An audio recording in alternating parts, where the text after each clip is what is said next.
Boa noite, vamos iniciar nosso estudo do direito romano, período clássico, as suas características do direito romano. Ele é marcado pelas atividades dos pretores e dos jurisconsultos. Então, a característica fundamental do direito romano no período clássico, tá? São as atividades dos pretores e dos jurisconsultos. Eu já vou chegar definindo quem são essas pessoas. Então, pretores, quem eram considerados, né? Quem era nomeado como um pretor, ok? Eram magistrados encarregados da administração da justiça, ok? E também as causas de direito público. Então, na verdade, ok? Quando a gente fala num conhecimento pretoriano, a gente está falando efetivamente de um conhecimento dos magistrados, ok? O conhecimento pretoriano dos magistrados, tá? Então, isso já vem desde a época do período clássico romano, onde vem tratando efetivamente das atividades, né, dos pretorianos e dos jurisconsultos, ok? Então, pretorianos é aqueles que efetivamente eram encarregados de aplicar, né, a justiça, que nada mais é do que nós temos hoje dos juízes de direito, que também recebem a nominação de magistrado, ok? Muitas das vezes,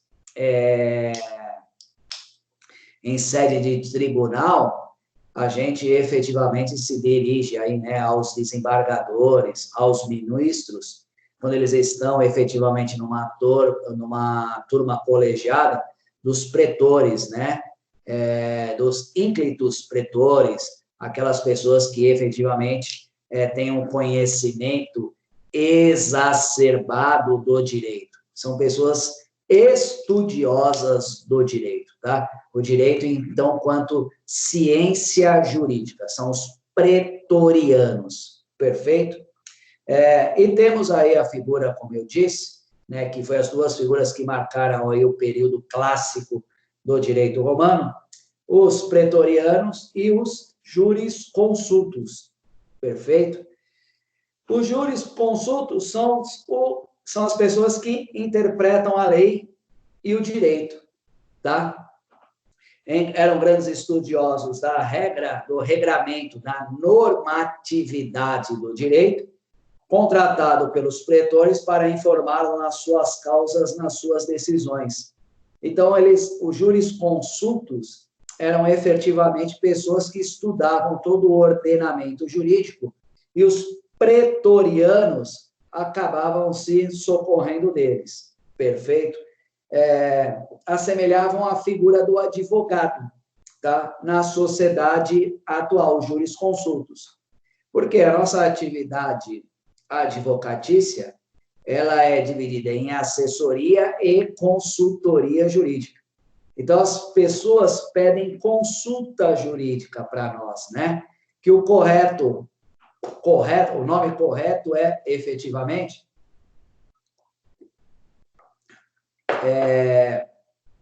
parecer jurídico. Então, muitas das vezes a gente é contratado para formalizar aí um parecer jurídico sobre determinado tema, ok? E como eu já até mencionei em sala de aula para vocês, né? A gente trabalha muito, advogado, estuda 5 anos e estuda para o resto da vida para trabalhar em cima de hermenêutica jurídica, perfeito? Hermenêutica jurídica. O que é a hermenêutica jurídica? Que quando se fala em jurisconsultos, né? Nada mais é do que a interpretação da norma, a interpretação da lei, o que a gente entende a respeito de determinado assunto do caso concreto. Então, a gente estuda durante 5 anos e vamos estudar para o resto da vida para sermos aí hermeneutas, ok? Jurídicos. Já disse, nós pegamos aí, ok? Os casos concretos que efetivamente acontecem na sociedade, perfeito? E fazemos a inclusão desses casos concretos à norma. Isso recebe o nome de subsunção à norma. Nada mais é do que fazer a inclusão do caso concreto ao ordenamento jurídico. Eu até tinha pedido para vocês, né, para começarem a desenvolver esta linha de raciocínio. Isso já vem lá desde o direito romano, período clássico, os jurisconsultos eram cobrados, né, eles eram consultados para isso, perfeito? Então, desde a época do direito romano, no seu período clássico, já havia aí a figura dos jurisconsultos que se assemelham aí, hoje, atualmente, aos advogados, tá? Em decorrência da gente ser hermeneuta por natureza. E eu estava dizendo que, nessa mesma linha de raciocínio, tá? Para a gente efetivamente começar a exercer esta subsunção à norma a todo momento. Então, eu peço a vocês, tá? Que comecem aí vendo as coisas do seu cotidiano que estão ao redor de vocês. Ah, como assim, professor? Explica melhor. Ah, o cidadão bateu o carro. Ok, uma colisão de veículo. Que diploma legal que trata da reparação de danos? Efetivamente, qual a ação a ser proposta? Perfeito. Qual é o diploma legal a ser aplicado? Eu tenho que fazer a subsunção, a norma, do caso concreto, a norma. O caso concreto, colisão de veículo, norma, direito civil, reparação de danos. Ah, legal. Perfeito? Um cidadão passou efetivamente aí no farol vermelho, transgrediu aí uma norma de trânsito. Que norma de trânsito esta pessoa efetivamente transgrediu? O Código de Trânsito Brasileiro. Perfeito? Então, ele fez uma transgressão a um diploma legal. Tá? E aí a gente tem que abrir o Código de Trânsito, ver dentre os seus dispositivos, né? Qual é efetivamente o dispositivo legal transgredido? E qual é a tutela jurídica que nós podemos dar para este caso em concreto? Perfeito? Isso nada mais é do que hermenêutica jurídica, interpretação da norma ao caso concreto. Interpretação da norma ao caso concreto. Nós temos que fazer isso a todo momento. A todo momento a gente tem que pegar Essa é a nossa atividade profissional, que vem lá do direito romano, período clássico, dos jurisconsultos, que se assemelham aos advogados de hoje. Perfeito? Que nada mais é do que ficar efetivamente fazendo a subsunção, a inclusão do caso concreto à normativa jurídica. Então, nós somos hermeneutas por natureza. A todo momento fazemos isso, perfeito? E, efetivamente temos que ir, com o passar do tempo, aprimorando, né, essa nossa hermenêutica jurídica. Por isso que se fala no aprimoramento do profissional, quanto tempo esse profissional tem de conhecimento jurídico, tá? Nada mais é de quanto tempo ele tem de hermenêutica, de pegar o que é de experiência profissional, né, de hermenêutica jurídica, de pegar o que está acontecendo aí no mundo fenomênico e fazer aí efetivamente a inclusão à norma. Nessa linha, tanto os pretores como os jurisconsultos, né, tornaram o direito mais adequados à realidade social. Então, por termos a figura do consultor jurídico, o jurisconsulto, e ter a figura dos pretorianos, os magistrados, isso fez com que a sociedade, né, tivesse em plena interação com, vamos dizer assim, o poder judiciário. Então, já passamos a ter aí uma ideologia, né, do poder da figura do poder do judiciário, na qual nós conhecemos hoje. Ok? Desde a época do direito romano, período clássico. com o surgimento dos pretorianos e efetivamente dos jurisconsultos, a integração destes dois nos traz aí a realidade. Então, eles pegavam, né, viam, melhor dizendo, o que estava acontecendo na sociedade e colocavam isso para ser analisado, colocavam isso para julgamento, de extrema relevância para nós, de extrema relevância para nós, perfeito? Os pretores, quem eram esses pretores, né? Dando aí uma melhor definição para estas pessoas. Eram magistrados especiais que julgavam os processos civis, tá?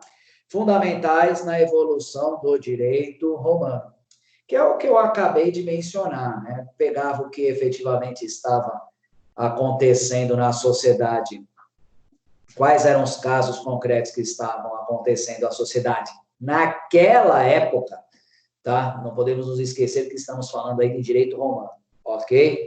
E efetivamente eles julgavam, era a figura efetivamente do magistrado, perfeito? Figura do magistrado. Então, completavam, supriam e interpretavam as lacunas da lei através da realização desses julgamentos dos casos concretos. Então, era a figura do magistrado, ok? Que ele fazia toda a interpretação da normativa jurídica. Se a gente analisar de um modo efetivamente mais frio, é o que fazemos nos dias de hoje. Quando a gente vai para uma audiência, é um colega advogado, né? Efetivamente um jurisconsulto da época atual, né? Que efetivamente a gente tem que convencer um terceiro chamado juiz de direito, que também recebe a nomenclatura aí de magistrado. Então, nesta época, o próprio magistrado ele já interpretava a norma jurídica e já fazia efetivamente a aplicação dela. E aí, a grosso modo, é o que nós fazemos hoje, né? O advogado, como eu já disse para vocês, é o primeiro juiz da causa, ele que faz a análise preliminar para ver se tem viabilidade jurídica, ok? É isso que nós fazemos, perfeito? E depois, se a gente se convence efetivamente que esta causa não é, né, uma aventura jurídica, levamos ao conhecimento do Poder Judiciário, perfeito? Levamos ao conhecimento do Poder Judiciário para que esse magistrado efetivamente dá a causa, o julgamento que ele entender mais correto. Então, a gente faz esse trabalho de persuasão, esse trabalho de convencimento. Vejam que a pessoa que estará sentado à nossa frente é um outro colega advogado, né? Um outro colega que tem os mesmos conhecimentos que nós. Perfeito? Então, existe aí uma paridade de armas. É a pessoa que tem o mesmo conhecimento que nós. Então, vai efetivamente ter êxito na demanda aquele que tiver o melhor poder de persuasão, de convencimento, de convencer a pessoa do magistrado, né, efetivamente, a interpretação da norma. Ok? Só que aí a gente está se dirigindo para uma pessoa que conhece muito de direito, né, que estudou bastante. Não é qualquer história que a gente irá contar que esta pessoa efetivamente irá se convencer. Aí vai no nosso poder persuasivo, nosso poder de convencimento, perfeito? Que nada mais é do que um entrocamento, né, da atualidade efetivamente com o direito romano. Nesta época, no período clássico, a gente já tinha a figura aí do magistrado e dos pretorianos. Também existia uma figura dos éditos. Quem era considerado éditos? Isso está no aba de vocês. Favor estudar, hein? Éditos eram as disposições e não leis, ok? Mas tinham grande alcance e caráter obrigatório durante todo o tempo em que persistiam.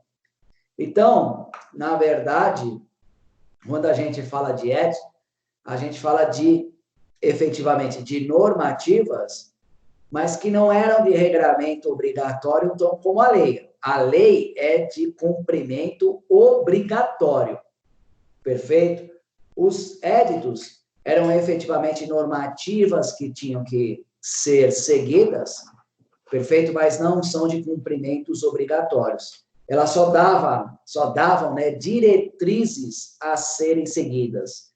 Eram normas regulamentadoras, perfeito? Regulamentavam a vida em sociedade, mas não tinham cumprimento obrigatório. Cumprimento obrigatório apenas e tão somente, ok? Através das leis. As leis, tal como conhecemos hoje, elas têm cunho efetivamente de cumprimento obrigatório. Ok?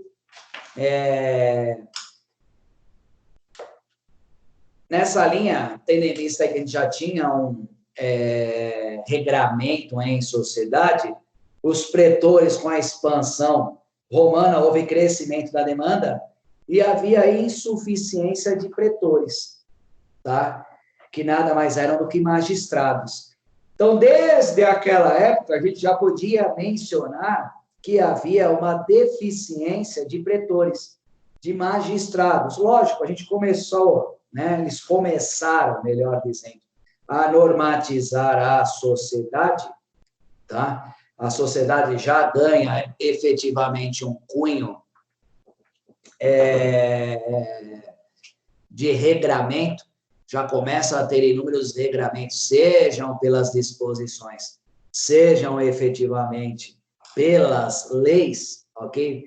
Que, quando eu falo disposições, eu falo dos éditos, né? Já havia essa disposição de regulamentar a vida em sociedade, e quanto mais foi regulamentando, mais efetivamente precisou-se de pretores, de pretorianos. Então, vejam que a sociedade já começa a tomar aí, em decorrência dos éditos, em decorrência das leis, em decorrência dos jurisconsultos, em decorrência dos pretorianos, já começa a tomar uma roupagem jurídica, ok? Tal qual conhecemos nos dias de hoje. A gente já tem toda aí uma roupagem, né, de construção, de visão de como se dará o ordenamento jurídico, tal qual nós conhecemos hoje. Hoje nós temos a figura aí dos magistrados, temos efetivamente a figura, né, dos jurisconsultos, que efetivamente somos nós.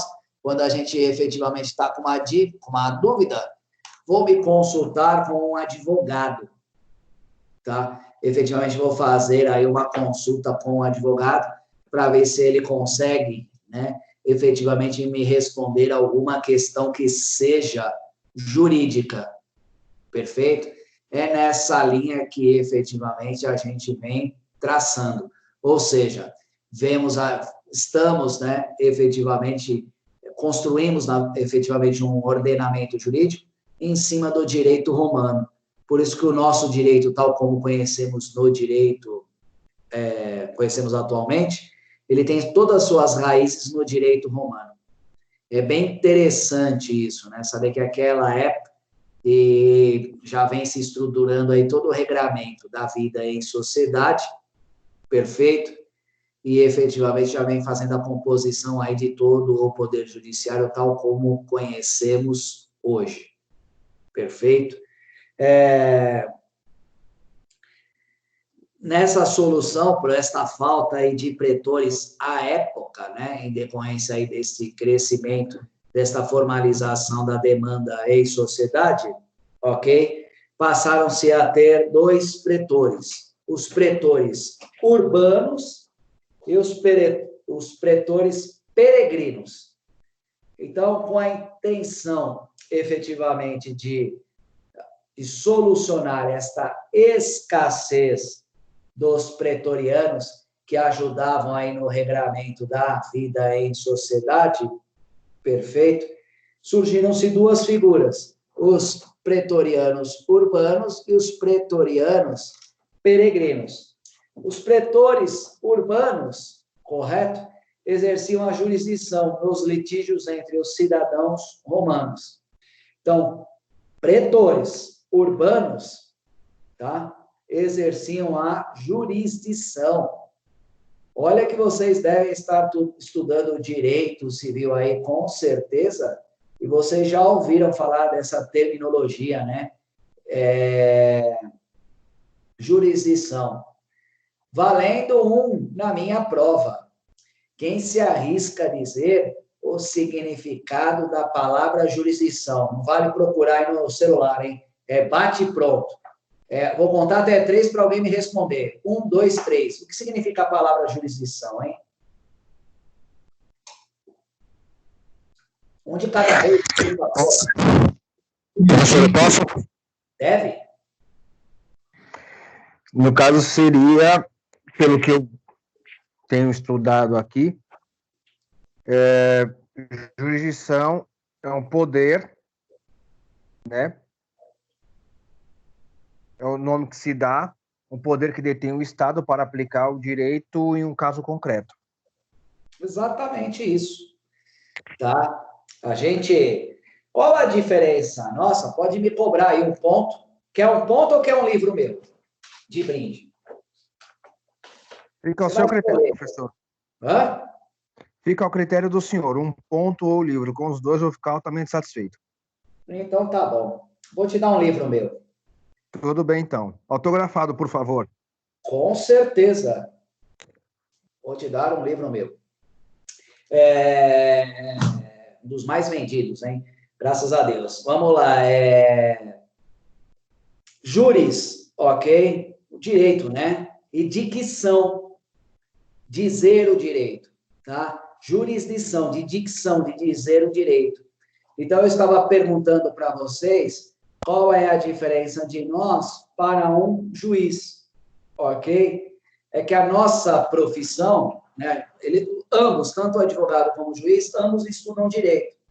Só que o juiz, né, presta um concurso para ter o poder de jurisdição, o poder de dizer o direito ao caso concreto. Perfeito? Os advogados, né, os operadores do direito, nós aqui, os jurisconsultos da época atual, não temos efetivamente condição, né, de dizer o direito. Nós não somos imbuídos do poder jurisdicional.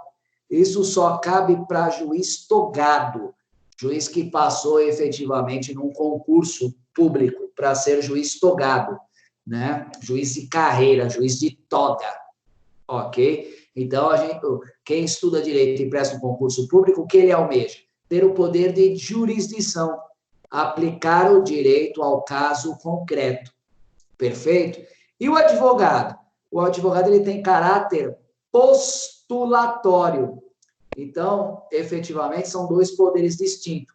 Um é o poder jurisdicional e o outro é o poder postulatório. Nós, advogados, temos caráter postulatório. Então, a todo momento, a gente bate as portas aí do poder judiciário para postular algo, para pleitear algo. Não é à toa que nós finalizamos qualquer peça processual que vai ao fórum, ela sempre vem com a terminação. Termos em que pede deferimento. Datamos e assinamos. Então, qualquer peça processual que a gente faz, que a gente elabora e leva ao Poder Judiciário, ela sempre finaliza, né, com termos em que peço deferimento. Datamos e assinamos. Esse fechamento desta nossa peça processual, ok, é efetivamente o nosso caráter postulatório. A todo momento estamos efetivamente fazendo isso através de uma peça processual, postulando algo, tá, para o Poder Judiciário.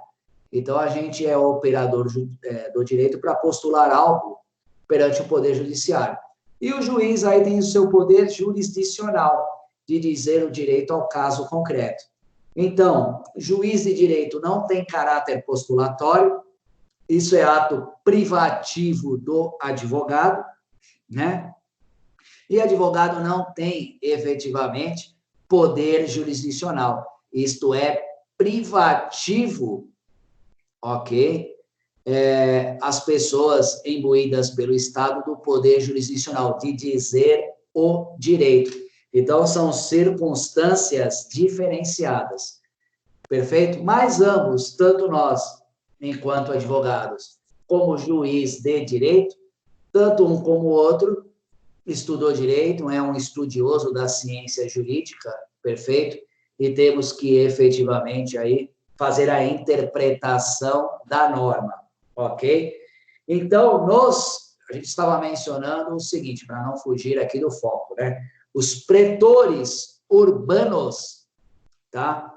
Exerciam a jurisdição nos litígios entre os cidadãos romanos. Então, essa era a atribuição exclusiva dos pretores urbanos, de dizer o direito entre os cidadãos romanos. Perfeito? Então, esse poder jurisdicional já vem desde a época romana. E temos os pretores peregrinos, ok? Exerciam a jurisdição nos litígios entre cidadãos romanos e estrangeiros, ou que envolviam apenas estrangeiros.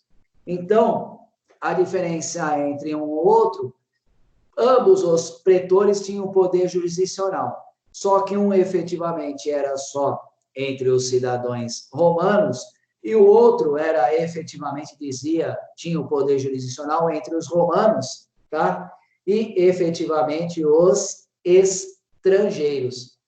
Então, essas são as duas diferenças entre os pretores urbanos e os pretores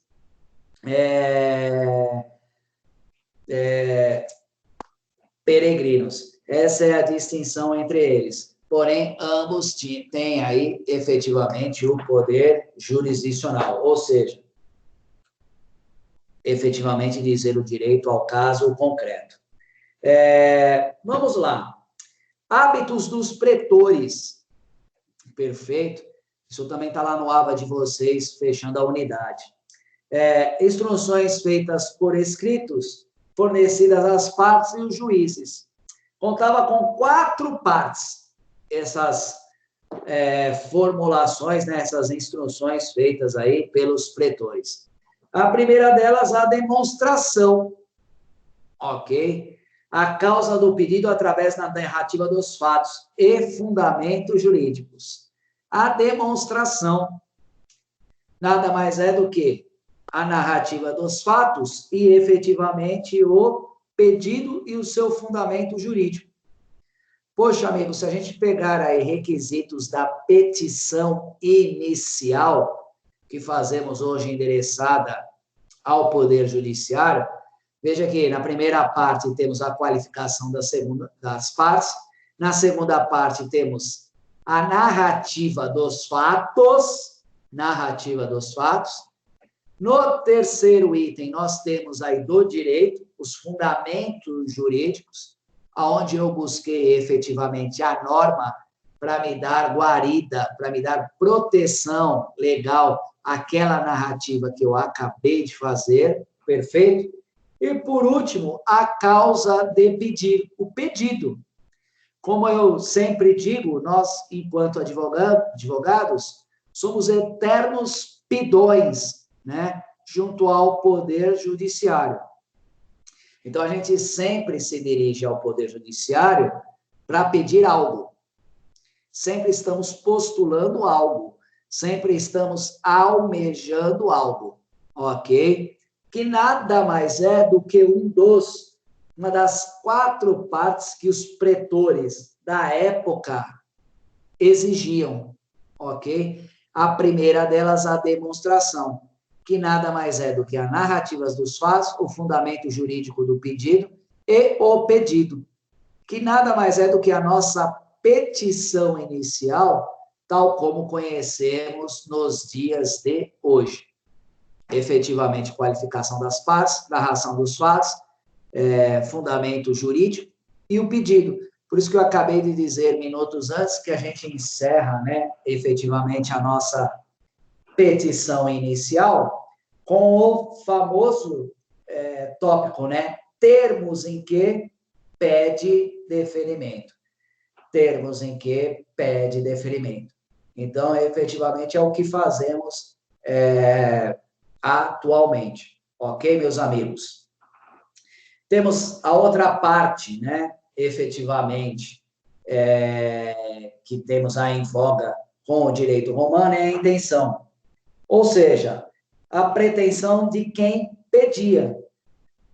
Lógico, se a gente se dirige ao poder judiciário, como eu acabei de dizer, somos eternos pedões, a gente se dirige ao poder judiciário para postular algo, para pedir algo. Contanto que quando um juiz sentencia uma causa, ele não pode dar nem a mais do que você pediu e nem a menos. Ela tem que ser nos estritos limites daquilo que você postulou ao Poder Judiciário. Juiz não pode fazer o papel de advogado, senão ele está julgando com imparcialidade. Perdão, com parcialidade e não com imparcialidade.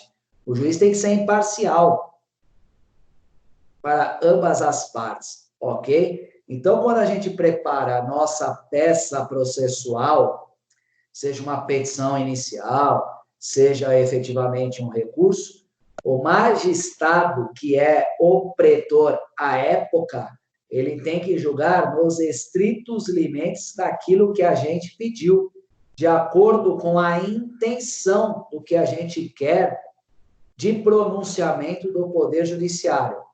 Nem a mais e nem a menos. Perfeito? Então, quem delimita esse caminho do petitório, do pedir, é o advogado. Ele que tem que fazer, efetivamente, esta congruência aí do que efetivamente pedir.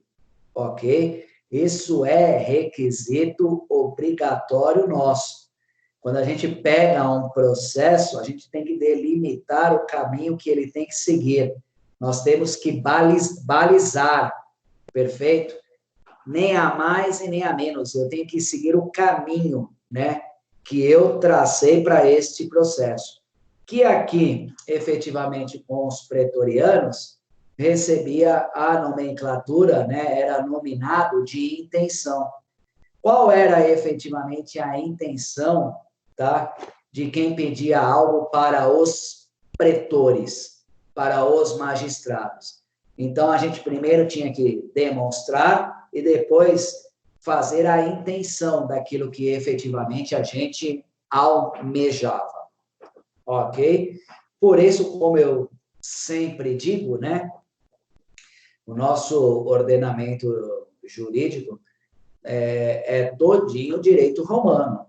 Se a gente fizer o estudo efetivamente aprofundado de tudo isso, né, como eu tenho certeza que vocês estão fazendo, até porque a semana que vem estaremos em prova, e a prova será online com 10 questões objetivas, perfeito? É o que efetivamente nós fazemos na atualidade.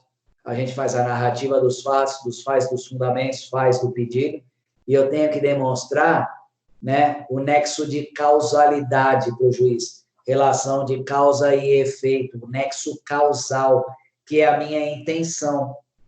Então, nós seguimos efetivamente os que os pretores da época já o faziam, perfeito? Por isso que o nosso direito é o espelho do direito romano.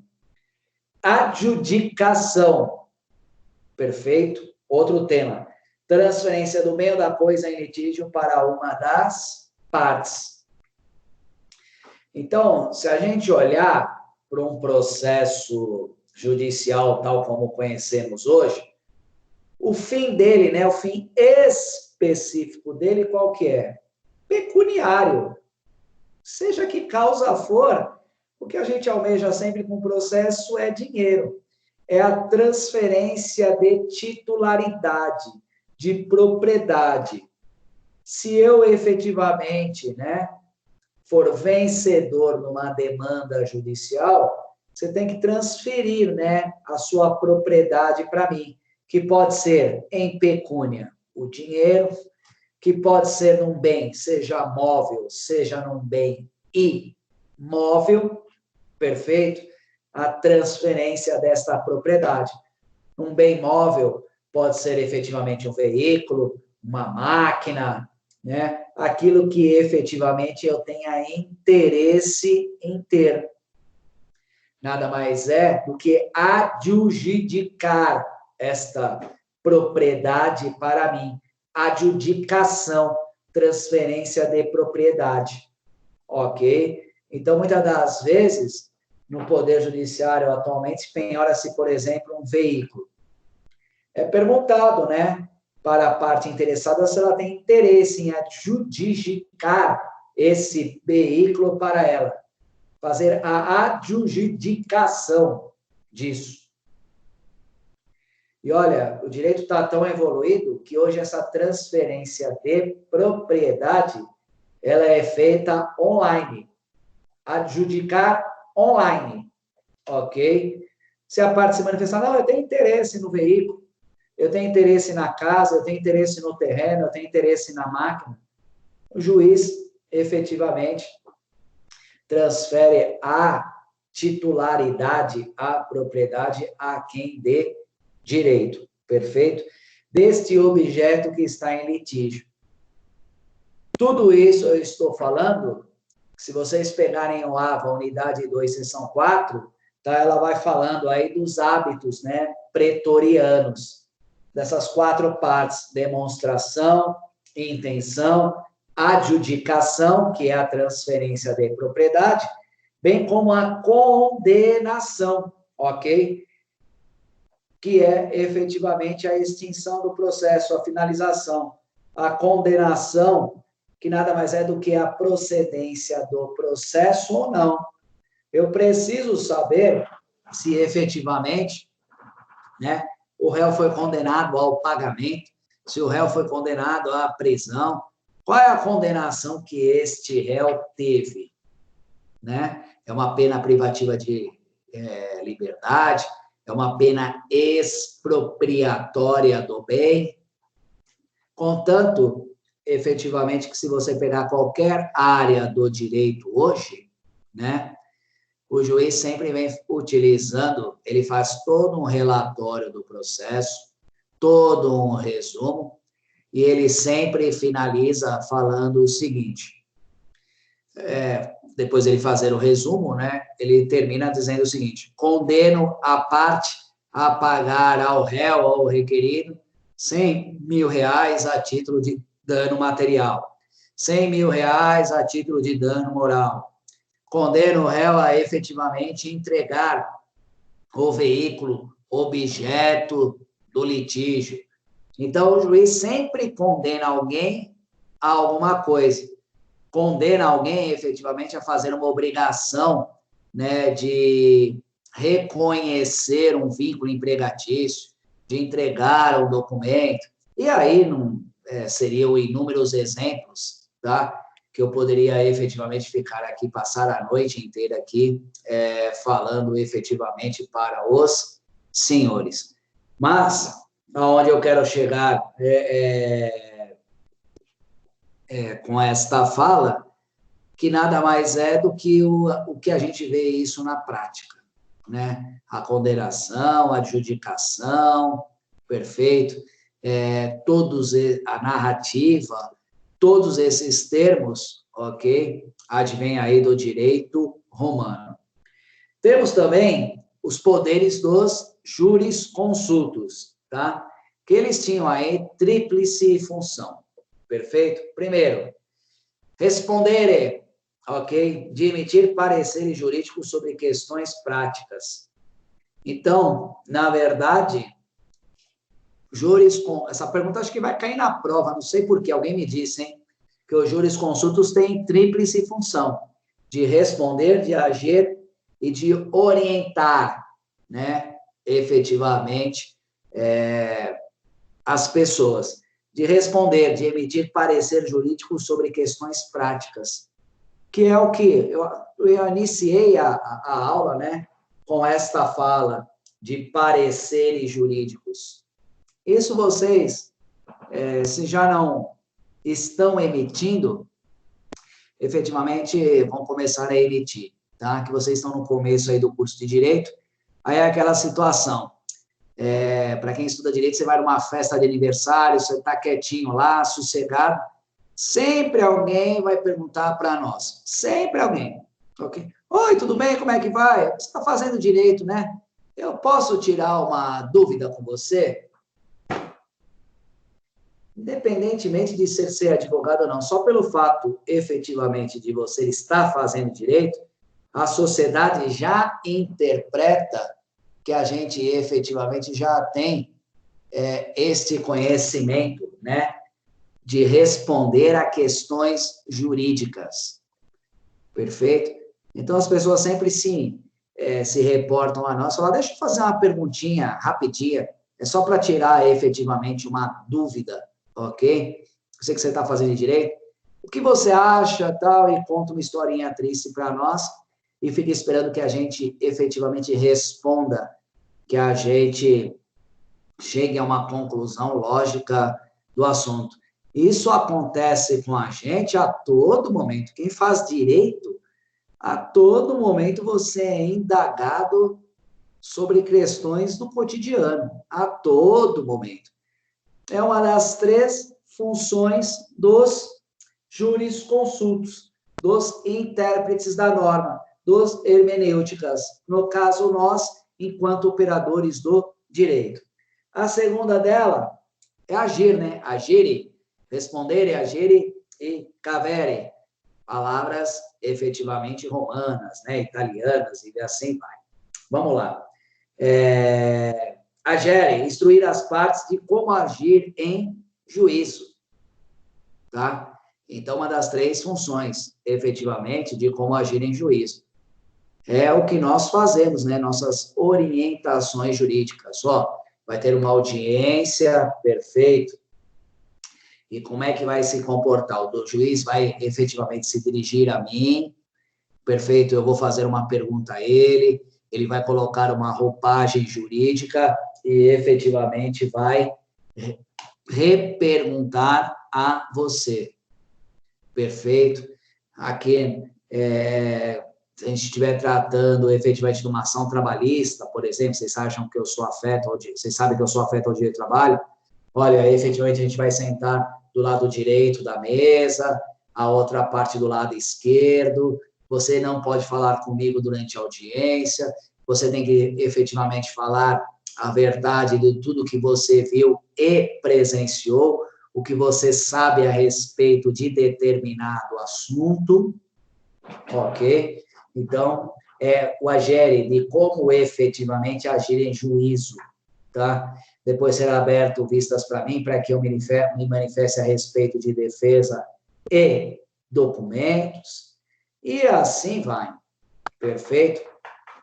Então, é nesta linha, né, que nós fazemos isso. Isso já vem lá na tríplice função dos jurisconsultos, que nada mais é do que a nossa nos dias atuais, né? Conversar com as partes, efetivamente conversar com o detentor da ação, traçar efetivamente uma estratégia jurídica, ok? Daquela peça processual que a gente propôs em juízo. E o último, tá? Cavere, né? Que é efetivamente orientar os leigos na realização dos negócios jurídicos. Perfeito? Fazer uma orientação dos leigos. Por isso que a nossa profissão, né, tem ônus público, é de ordem pública. Por quê? Muita gente não tem acesso, né, a advogado, perfeito, efetivamente não tem condições de contratar, efetivamente não tem condições de fazer recolhimento de custas judiciais, São pessoas que são desprovidas, efetivamente, de disponibilidade financeira. São leigos, ok? Então, o nosso trabalho, ok, tem uma função social, né, de orientar estas pessoas de como agir. Perfeito? De como agir. Exemplifica, professor Marcos, por exemplo, nos dias de hoje, né? Nós temos um benefício previdenciário de prestação continuada, né? Efetivamente o LOAS, entendeu? Para quem que recebe a nominação de PCP, né? Benefício de prestação continuada, que são as pessoas que efetivamente estão abaixo aí da linha da miséria, ok? Que estão abaixo da linha da miséria. Imaginem hoje que pede-se tanto para as pessoas ficarem em casa. É fácil pedir para ficar em casa quando você tem uma casa. E quando se não tem uma casa? Quando não se tem um lugar para ficar. Quando não se tem um emprego, quando se vive na rua. Essas pessoas que vivem abaixo da linha da miséria, ok? Elas têm direito aí a um salário mínimo por mês. Direito a um salário mínimo por mês. Mas aí vem a pergunta, e não precisa nem ser contribuinte da Previdência Social, ok? Quem é que informa essas pessoas? Quem é que diz para elas que elas podem bater aí nas portas da Previdência Social e pedir o seu benefício de assistência, né? Não chega a ser um benefício previdenciário, mas é um benefício assistencial.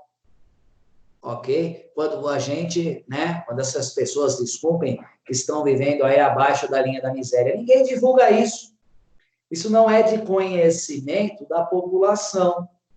Porém, ok, nós somos letrados, nós temos conhecimento jurídico, a gente tem que difundir isso para as pessoas.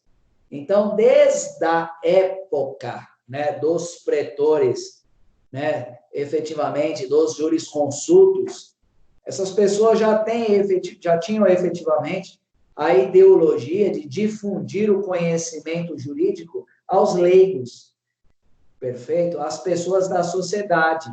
Por isso que, atualmente, isso, né, representa munus público, perfeito? É o que nós fazemos nas nossas atividades do cotidiano. Difundir na sociedade o conhecimento jurídico, porque muitas pessoas não têm. As pessoas são carecedoras desse conhecimento jurídico, tá? Então, efetivamente, essa ideologia já vem lá desde do período romano, ok? Desde o período romano.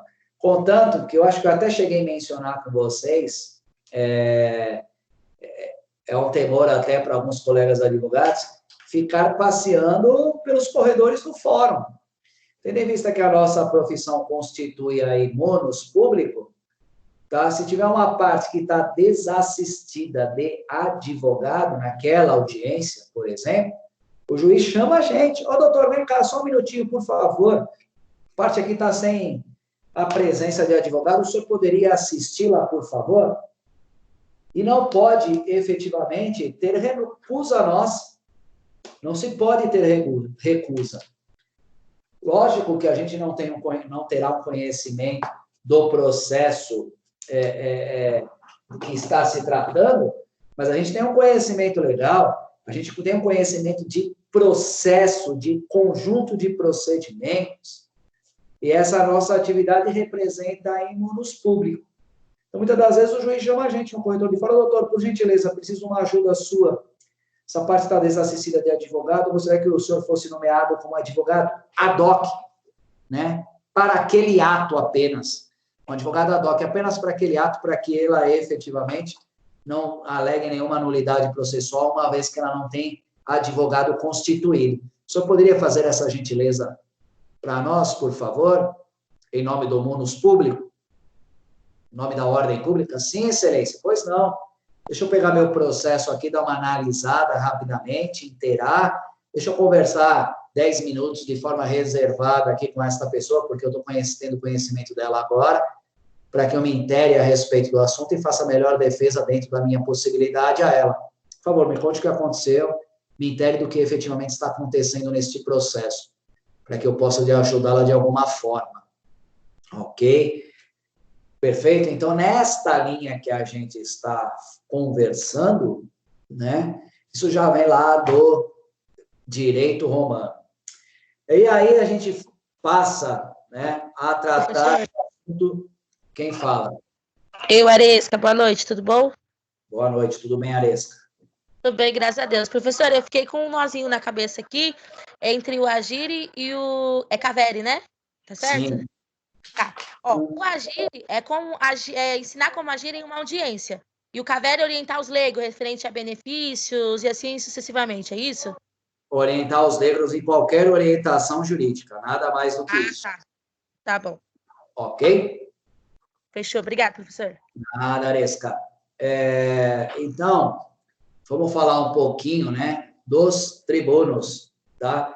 Que são tribunos da plebe, tá? Que eram magistrados plebeus, invioláveis, sagrados com direito de veto contra decisões dos magistrados, tá? Então, tinha-se efetivamente as tribunas, ok? Por isso que hoje recebe efetivamente a nomenclatura de tribunal, né? Eu vou no Tribunal de Justiça de São Paulo, ok? Então, naquela época se falava em tribunos, hoje a gente se fala efetivamente em tribunal, né? Que nada mais é do que efetivamente outro nível de magistrado, tá? Efetivamente com conhecimento mais específico sobre determinado assunto. Que hoje, tá? São, né, nesses tribunais, nós temos aí a figura dos desembargadores. Então, nosso ordenamento jurídico é dividido da seguinte forma, ok? Em primeira instância, nós temos aí os magistrados, perfeito? Temos a figura dos magistrados. Em segunda instância, nós temos aí a figura dos desembargadores. E em terceira instância, a gente tem a figura aí dos ministros, tá? Então, a pessoa, efetivamente, juiz, depois ela almeja ser desembargadora, depois ela, efetivamente, almeja ser ministro, ok? Então, isso também advém do direito romano, que são os tribunos, né? Aquelas pessoas invioláveis, que é difícil, até nos dias de hoje, é difícil você ter um acesso. Elas trabalham especificamente sobre determinado assunto. Só quando, efetivamente, um assunto é de grande relevância, de grande importância, que a gente chega a essas pessoas para, efetivamente, conversar a respeito de determinado assunto. Professor. Okay? Fala, Maurício. Tira uma dúvida aqui. A questão de desembargadoria, ela só é por mérito e por tempo? Ou há concurso público também direto? Não, antiguidade e merecimento. Requisitos constitucionais. Tá, ok. Obrigado. Tá? Então, nessa linha, dando continuidade ao que a gente está falando, ok? Nós temos a figuras, indo de encontro, inclusive, a pergunta aí do nosso amigo Maurício. Mas a época, lógico, né? Os cônsules, os pretores e os questores, à época, eram permanentes eleitos anualmente. Então, essa magistratura da época, ok? Eles tinham uma eleição anual. Então, existia uma rotatividade, né, destas pessoas. Perfeito? Efetivamente, para elas, porque havia esta rotatividade? Para elas, quanto melhor, né, a rotação dessas pessoas, melhor a troca dessas pessoas, chega-se mais perto da verdadeira justiça, porque efetivamente são pessoas que estão vivenciando o caso concreto, ok? Então, é efetivamente o que era o que ocorria à época. Tinha-se a figura dos magistrados extraordinários, tá? Que eram os censores temporários, que eram eleitos de 5 em 5 anos. Então, a gente tinha os magistrados, ok, que eram eleitos anualmente, e aqueles magistrados com maior gabarito, vamos dizer assim, tá? Eles estão em uma rotatividade no tempo maior, de 5 em 5 anos, tá? Requisitos para ser magistrado. Hoje, para ser magistrado, a gente tem que prestar aí um concurso público. Aquela época, eu estou falando requisito para ser magistrado, aquela época, tá? Ser cidadão pleno e dependendo do cargo, já terem exercido outras atividades públicas, tá? Então, na verdade, não poderia ter qualquer mácula, né? Qualquer coisa que o desabonasse. Não tendo qualquer mácula, nada que o desabonasse, ou seja, um cidadão pleno, tá? Qualquer, efetivamente, qualquer mácula que o desabonasse, perfeito? Ele efetivamente poderia efetivamente ser magistrado, ok?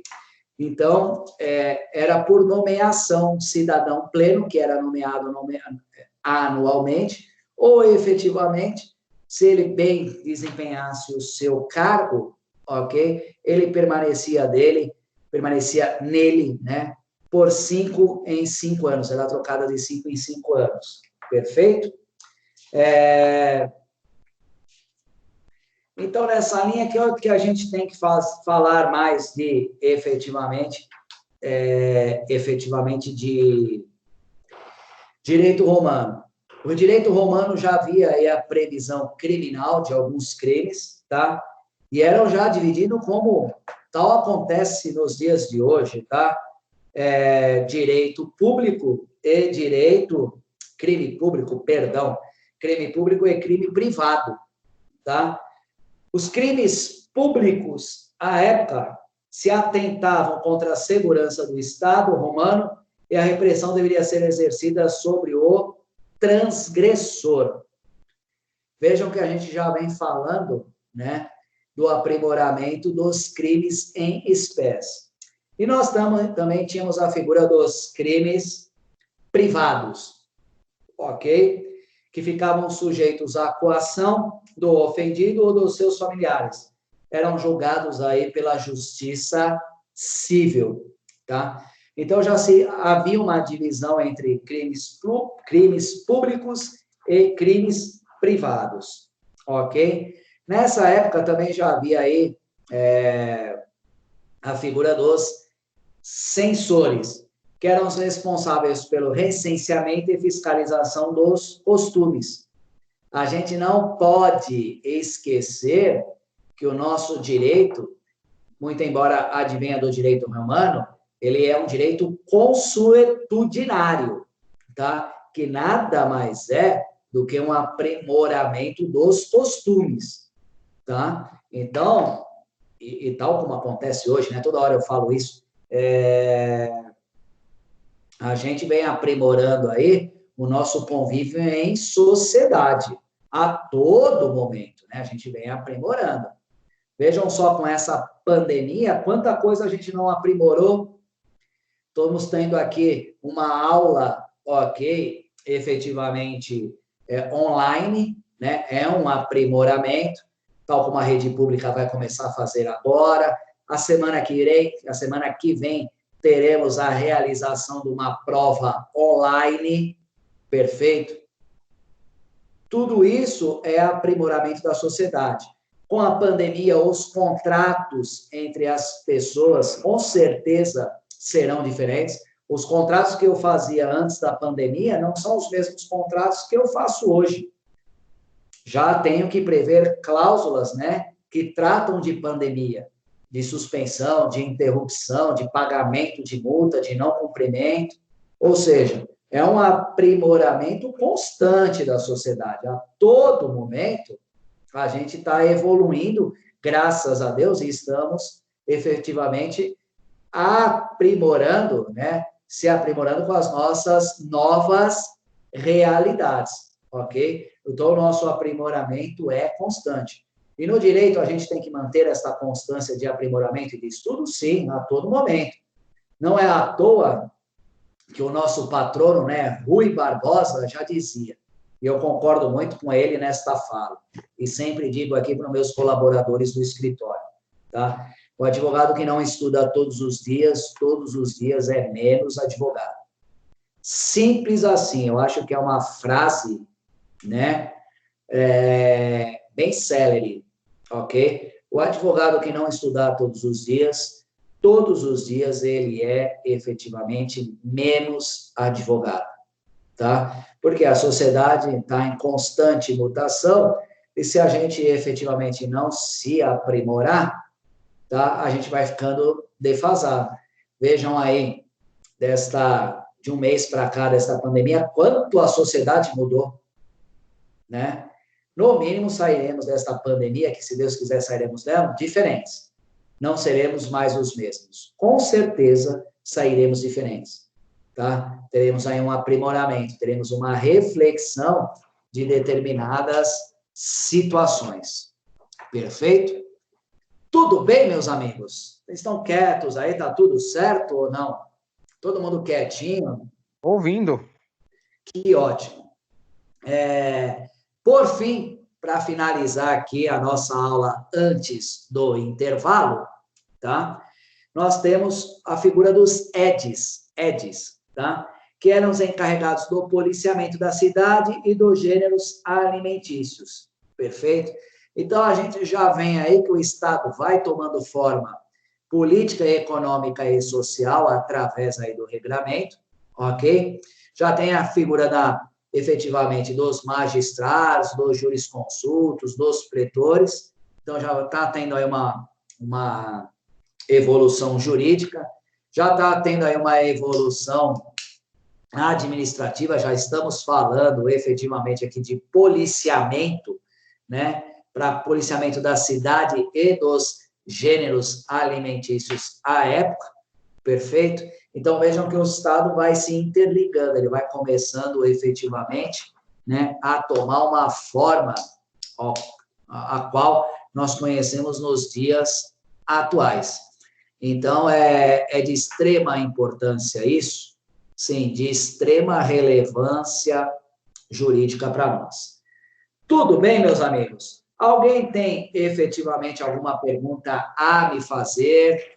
Eu vou encerrar esta parte da aula, porque falar 1h e pouco aqui não é fácil. Alguém tem alguma coisa a fazer, alguma colocação, alguma observação? Bom, professor, o senhor foi explanando muito bem, como sempre, mas depois, no retorno, o senhor poderia, por exemplo, passar alguns outros conceitos de édito, que é para uma fixação melhor? Já passo já, entendeu? Quando eu falo de EDs, ok, nessa linha, ok, a gente já começa... Qual é a definição de EDs à época, efetivamente, dos romanos, entendeu? São os encarregados de policiamento, só que eles eram divididos em dois, ok?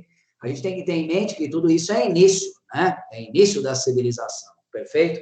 Então, ele era dividido em dois, efetivamente, em policiamento da cidade e policiamento, efetivamente, dos gêneros alimentícios.